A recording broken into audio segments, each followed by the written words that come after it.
நான் கிளைம் வாங்கிட்டா எனக்கு போர்ட்டபிலிட்டி பண்ண மாட்டாங்க. வெல்கம் டு டின்ஷூர் கற்க கசடர. போர்ட்டபிலிட்டி மித்தில் இப்போ பார்க்க போகிறது, நான் கிளைம் வாங்கிட்டா எனக்கு போர்ட்டபிலிட்டி பண்ண மாட்டாங்க. ட்ருத் என்ன அப்படின்னா அப்படிலாம் கிடையாது. நீங்கள் கிளைம் வாங்கியிருந்தால் உங்கள் கிளைமை பேஸ் பண்ணி மேபி லோடிங் பண்ணலாம், அல்லது எக்ஸ்கியூஷன் கொடுக்கலாம், அல்லது வெயிட்டிங் பீரியட் கொடுக்கலாம். இது இல்லாமல் சில குறிப்பிட்ட சர்ஜரி அப்படி இருந்துச்சு அப்படின்னு சொன்னால் அதுக்கு கிடைக்கிற வாய்ப்பு கம்மி தான். உதாரணத்துக்கு டயாலிசிஸ் போயிருந்தாங்க அப்படின்னா அவங்க போர்ட்டபிலிட்டி பண்ணுறது சிரமம். அது மாதிரி ஹார்ட் சம்மந்தமான ப்ராப்ளம் அல்லது நரம்பு சம்மந்தமான ப்ராப்ளம், ரொம்ப மேஜரான ஒரு ப்ராப்ளம் இருக்குது அப்படின்னா அவங்க போர்ட்டபிலிட்டி பண்ணுறது கொஞ்சம் சிரமம் தான்.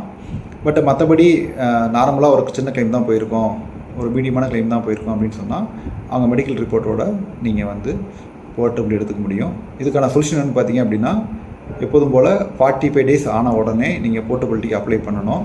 அப்படி அப்ளை பண்ணிவிட்டு அவங்க மெடிக்கல் ரெக்கார்டு கேட்டாங்கன்னா அதை சப்மிட் பண்ணிட்டீங்க அப்படின்னா ஈஸியாக போர்ட்டபிலிட்டி பண்ண முடியும்.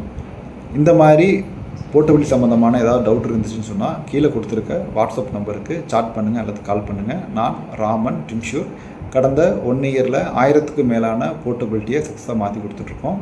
Wish you wealthy always. Thank you.